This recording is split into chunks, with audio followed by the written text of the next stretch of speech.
ये non profit concern का second lecture है, 2018 का क्वेश्चन है जी।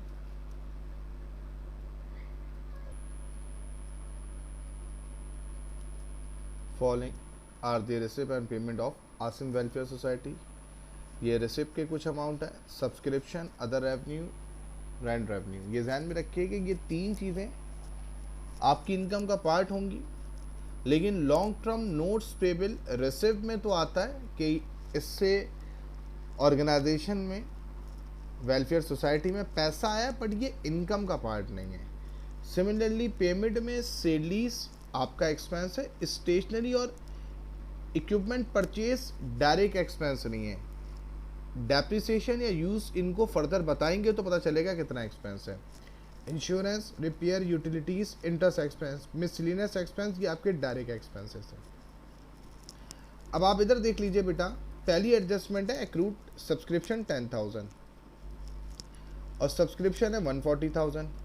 तो एक्रूड सब्सक्रिप्शन यानी कि सब्सक्रिप्शन रिसीवेबल आप ऐड करेंगे।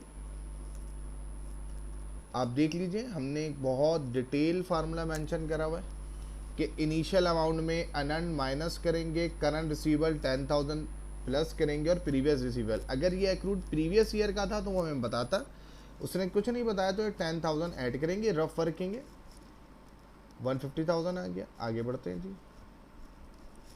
रेंट रेवेन्यू 20,000, अनंत रेवेन्यू 5,000। उसी फार्मूले को देखें हमने यूज़ किया, अनंत 5,000 तो 20 में से 5 चला गया, 15 बचा। स्टेशनरी यूज मैंने भी आपको थोड़ी देर पहले भी बताया था कि जो आपने स्टेशनरी पेमेंट करके परचेज किए ये एक्सपेंस नहीं है, वो यूज बताएगा आपको। उसने आपको यूज बताया, स्टेशनरी का यूज हुआ है 4,000 तो स्टेशनरी एक्सपेंस हो गया 4,000।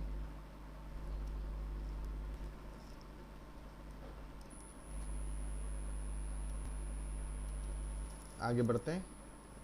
Next adjustment, unpaid salaries add होंगी सेल लीज में, 50,000 है जी सेल लीज एक्सपेंस। अनपेड का अमाउंट है आपके पास 6,000, ऐड हो जाएगा बेटा। सेल लीज आपके पास 50,000 थी, उसमें आप ऐड करोगे अनपेड तो ये 56,000 हो जाएंगी। आगे बढ़ते हैं जी। अनएक्सपायर इंश्योरेंस, अनएक्सपायर इंश्योरेंस मतलब प्रीपेड इंश्योरेंस 10,000 है आपके पास, और इंश्योरेंस एक्सपेंस आपके पास 3,000 है। तो 3,000 में से 1,000 आप माइनस कर लेंगे, 2,000 का अमाउंट रह जाएगा।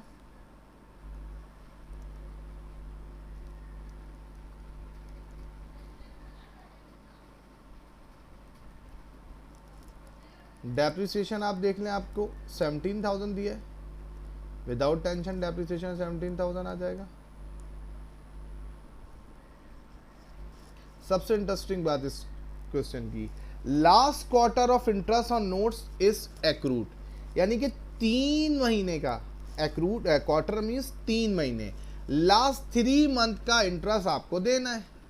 अब आप मुझे बताइए, ये जो 10% लिखा होता है इसका मतलब होता है कितना इंटरेस्ट देना है। अमाउंट कितना है 1 लाख, यानी कि 1 लाख का 10%, 1 लाख का 10% निकालेंगे 3 महीनों का, क्योंकि लास्ट क्वार्टर की बात हो रही है। 1 लाख का 10% लॉन्ग टर्म नोट्स पेबल पे इंटरेस्ट है। एक क्वार्टर की बात करेंगे तो 10% means 10/100, 1 lakh note long term notes payable का अमाउंट, और 3/12 एक क्वार्टर का निकालने के लिए, तो 2,500 आ गया। अब हम जब आगे बढ़ेंगे तो आप इधर देख लीजिए जी, हमारे पास सब्सक्रिप्शन 150 हो गया था, रेंट 15 हो गया था। सब्सक्रिप्शन 150 हो गया था,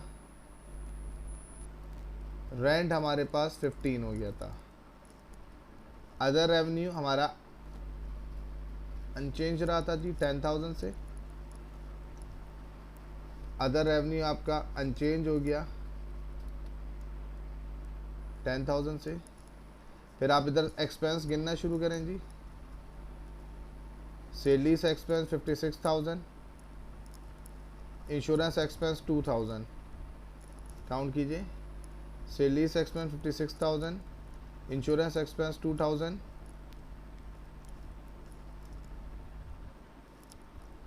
स्टेशनरी आपके पास 4000 है, स्टेशनरी आपके पास 4000 है,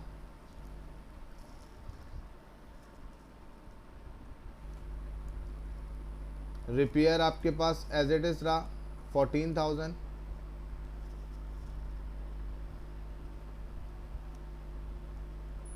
रिपेयर आपके पास एज इट इज रहा 14,000, यूटिलिटीज़ भी आपके पास 10,000 का अमाउंट एज इट इज रहा, यूटिलिटीज़ भी आपके पास 10,000 का अमाउंट एज इट इज रहा,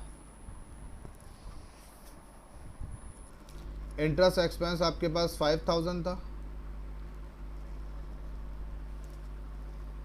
और आपको एक्रूड है जी इंटरेस्ट एक्सपेंस। कितना इंटरेस्ट एक्सपेंस एक्रूड है जी आपको लास्ट मंथ क्वार्टर का, वो आपने 2500 कैलकुलेट कर लिया है जी।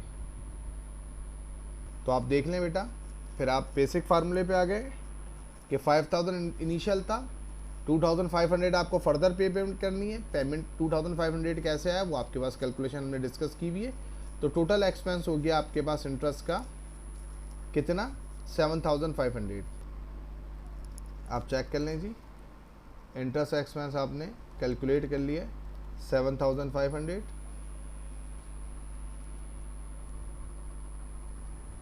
मिसलिनियस एक्सपेंस आपके पास 10,000 एज इट इज है जी। तो क्वेश्चन में आपके पास गिवन था मिसलिनियस 10,000, हमने एज इट इज लिख दिया मिसलिनियस 10,000। और डेप्रिसिएशन हमारे पास सवाल में 17,000 गिवन था जी।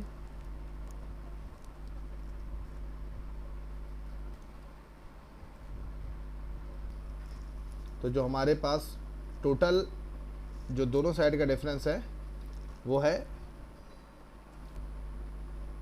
54,500। इसकी एक सिंपल सी कैलकुलेशन ऐसी है जी कि टोटल एक्सपेंसेस हमारे पास थे 120,500। उसमें से अगर मैं माइनस कर दूं 175,000 जो रेवेन्यू का टोटल था, तो मेरे पास सिंपली कितना अमाउंट आ जाएगा जी, मेरे पास अमाउंट आ जाएगा 54,500, जो कि मेरे पास सरप्लस ओवर एक्सपेंडिचर है। यानी कि मेरी एक्सपेंडिचर कम है, रेवेन्यू ज़्यादा है इनकम की साइड, तो सरप्लस ओवर एक्सपेंडिचर 54,500 आ गया।